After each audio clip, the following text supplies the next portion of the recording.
Sensational speech ఇవ్వడానికి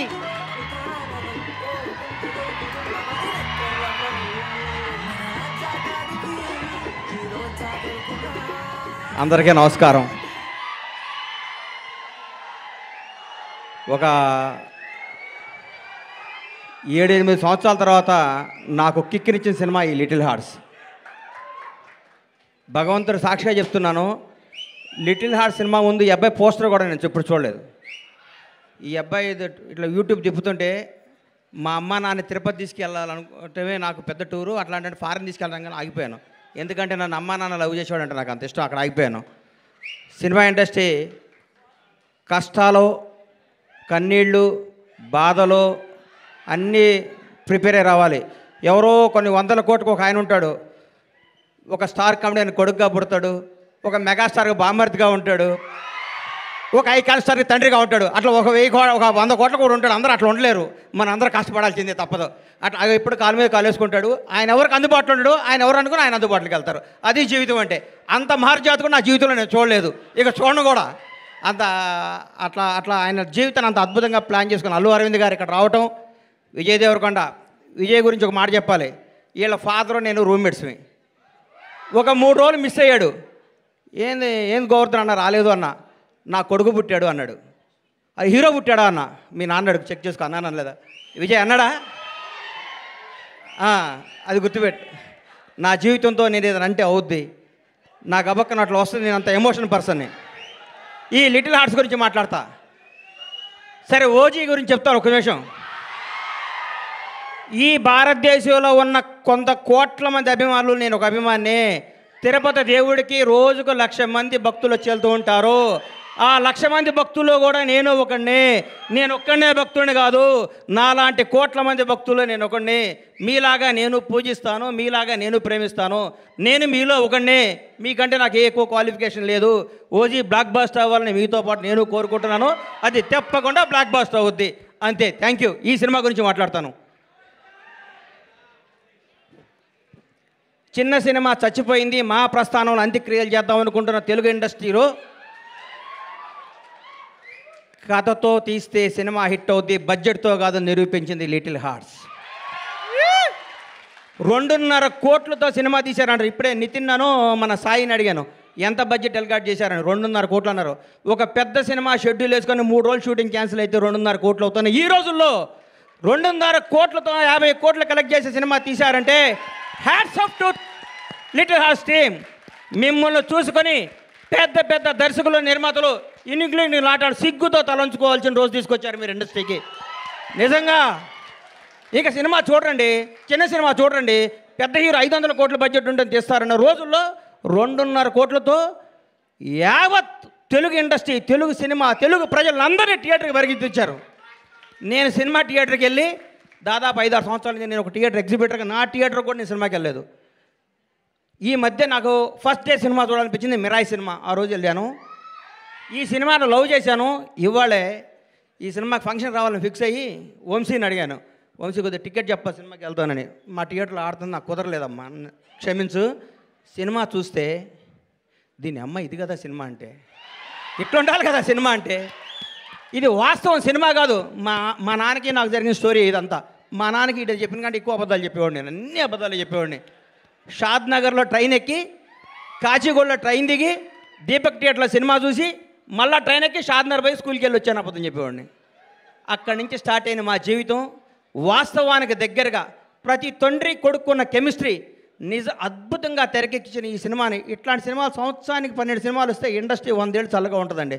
1000 కోట్ల సినిమాలు వద్దు, 500 కోట్ల సినిమాలు వద్దు, జనాన్ని థియేటర్కి వచ్చే సినిమాని. ఈ సినిమా తీయటం కాదండి, ఈ సినిమా వజ్రం ఎక్కడో ఉంటుంది, వజ్రాన్ని వెతికి బయటికి తీసుకొచ్చారు. చూడండి, వాళ్ళు ఒప్పుకోవాలి. వంశీని, బన్నీని ఈ సినిమా తీసుకొచ్చి, ఈ సినిమా మీద నమ్మకం పెట్టుకొని, ఈ సినిమాకు ఒక 2 కోట్లు, 1.5 కోట్లు ఖర్చు పెట్టి జనాల దగ్గర తీసుకెళ్ళి వాళ్ళు నిజంగా నిర్మాతని ఎంత అభినందించాలో, బన్నీ నిన్ను, వాసు నిన్ను, నంది మీ ఇద్దరిని అంత అభినందించాలి. మామూలు విషయం కాదు. మీరు ఎంత కష్టపడ్డ పేరు అరవింద్ గారి సినిమా అంటున్నారు, అది ఆయన అదృష్టం, మీ బ్యాడ్ లక్, నేనేం చెప్పలేను. అమ్మ ఇది ఎవడేం చెప్తాడు చెప్పు. ఆయన ఏమీ చేయరు, లాస్ట్ మినిట్లో వస్తారు అంటారు, పేరు కొట్టేస్తాడు. ఆయన జాతకం అట్లాంటిది, మనం ఏం చేయాలి దానికి.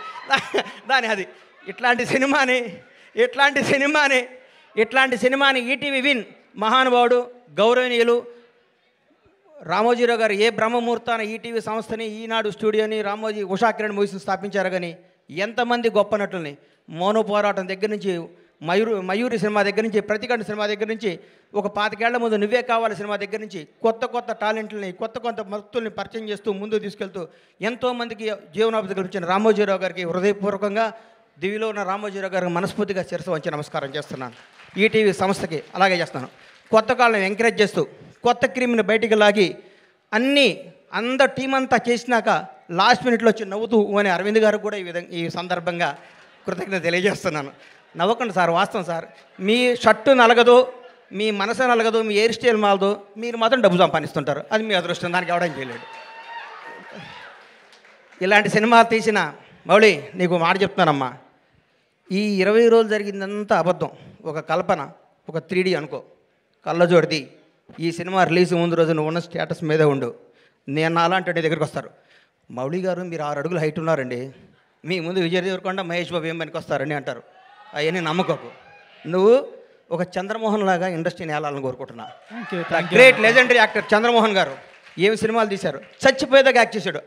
అది వాస్తవాన్ని నమ్మమ్మ. మీ ఎవరు వయసు మీది గాజువాక, మీ గాజువాక బేస్ని మర్చిపోకు. ఈ ఫిలిం నగరు, ఈ సినిమా, ఈ ట్వీట్లు, ఈ ఫోటోలు, ఈ పొగడ్తలు ఇదంతా అబద్ధం. ఇంటికి వెళ్ళావని వాస్తవానికి వెళ్ళిపో. నేను రోజు ఇంటికి వెళ్ళి నా షాద్నగర్ కోళ్ళ ఫారం గుర్తించుకుంటా, లేకపోతే వీళ్ళు మన బతకనీరు. ఇక్కడ ఈ మాఫియా మన బతకనీదు. ఈ మాఫియాకి దూరంగా ఉండాలంటే మనం బేస్ మీద ఉండాలి. తప్పకుండా ఎవడు బాగుంటే అబ్బబ్బబ్బబ్బ ఎంత పొడుగుందో ఆయన అంటారు. నువ్వు నమ్మకో. నేను 5 అడుగుల హైటే ఉన్నాను, నేను మంచి నటుణ్ణి, నేను చంద్రమోహన్ లాగా ఉండాలి అనుకో. ఒకటి గుర్తుపెట్టుకో, నాకు ఒకటి గుర్తు బాగా. మెగాస్టార్ చిరంజీవి గారికి 1 year గ్యాప్ వచ్చింది. శ్రీకాంత్ అనే సినిమా పెళ్లి సంత తీసాడు అరవింద్ గారు, ఇండస్ట్రీ ఇటు కొట్టారు. అబ్బా శ్రీకాంత్ అని అయిపోయాడు, ఇక అది అన్నారు. ఒక స్టార్ను మనం ఏం చేయలేం. ఎవరో ఒక 100 కోట్లకు మెగాస్టార్ పుడతాడు. అట్లాంటి టచ్లో నువ్వు స్టారుగా, నువ్వు మంచి నటుడివి, నువ్వు మంచి నటుడిగా ఉండాలని మనస్ఫూర్తిగా కోరుకుంటున్నాను. నిన్ను విష్ చేస్తున్నాను, నిన్ను ఆశీర్వదిస్తున్నాను, నేను హెచ్చరిస్తున్నాను. ఈ పొగడతలో నమ్మకో. రౌడీ షర్ట్ ఇచ్చాడు, మహేష్ బాబు ట్వీట్ వేసాడు, బండ్లా గణేష్ అయ్యేశాడు, ఇవన్నీ అబద్ధాలు. ఇది నిన్ను బ్లెస్ చేయడానికి, నీకు విషయం చెప్పడానికి చేస్తారు. ఇది ఈరోజే, ఇంకో ఫ్రైడే ఇంకో మోడీ వస్తాడు, ఇంకో ఫ్రైడే ఇంకొకటి వస్తాడు. ప్రతిదానికి ప్రిపేర్ అయ్యిండు. ఎప్పుడు జాగ్రత్తగా ఉండు. దయచేసి దురలవాట్లు చేసుకోకు, దురలవాట్లు చేసుకోకు. ఎవరిని నమ్మకు, నమ్మినట్టు ఉండు, వాస్తవంగా బతుకు, అద్భుతంగా కథలు చేసుకో, నటుడిగా పేరు తెచ్చుకో. మీ అమ్మ నాన్న తలెత్తుకునే తిరిగే విధంగా, నీ బంధువులందరూ మౌళి మా ఫ్రెండ్ అని చెప్పుకునే విధంగా, ఇండస్ట్రీ అంతా నిన్ను చూసి ఆనందపడే విధంగా మనస్ఫూర్తిగా ఉండాలని కోరుకుంటూ, నన్ను ఈ ఫంక్షన్ తీసుకురావడానికి కారణమైన మిత్రుడు బన్నీవాసు, వంశీ నందిపాటికి, ఈటీవీ వినివారందరికీ కృతజ్ఞతలు తెలియజేసుకుంటూ, ఇలాంటి సినిమాలు మీరు ఆశీర్వదించాలి, థియేటర్కి రావాలి, చిన్న సినిమాలు బతకాలి, చిన్న సినిమాలు బ్లాక్ బాస్టర్ కొట్టాలి. ఒక సినిమా 2 రోజులు షెడ్యూల్ వేస్ట్, ఒక సినిమాది సూపర్ హిట్ కొట్టిన సినిమా చూసి మనందరూ గర్వపడాలని కోరుకుంటూ సెలవు తీసుకుంటాను. థ్యాంక్ యూ అన్న ఒక్క నిమిషం. హిట్ కొట్టిన తర్వాత షర్ట్ మారుతుంది, ప్యాంటు మారుతుంది, కానీ లోపల మౌలి అలాగే ఉంటాడు అన్న. అదే మారదు. Thank you. ఈ మాట నాకు ఇస్తున్నావు, ఇది వాస్తవం అమ్మా. వాస్తవం మీద బతికే లాంగ్లో బతాం. ఒకటి గుర్తుపెట్టుకో, ఒక హీరో గురించి చెప్తా నీకు. వాస్తవానికి దగ్గరగా ఉండే ప్రతిరోజు అల్లు అర్జున్తో నేను సినిమా తీసా. సాయంత్రం పడుకునే ముందు అనుకుంటాం, ఈ ప్రపంచంలో ఈ బన్నీకి నేను తప్ప ఎవడో క్లోజ్గా అనుకుంటాం. అర్లీ మార్నింగ్ సన్ రైజ్కి మళ్ళీ మారిపోతుంది పరిస్థితి.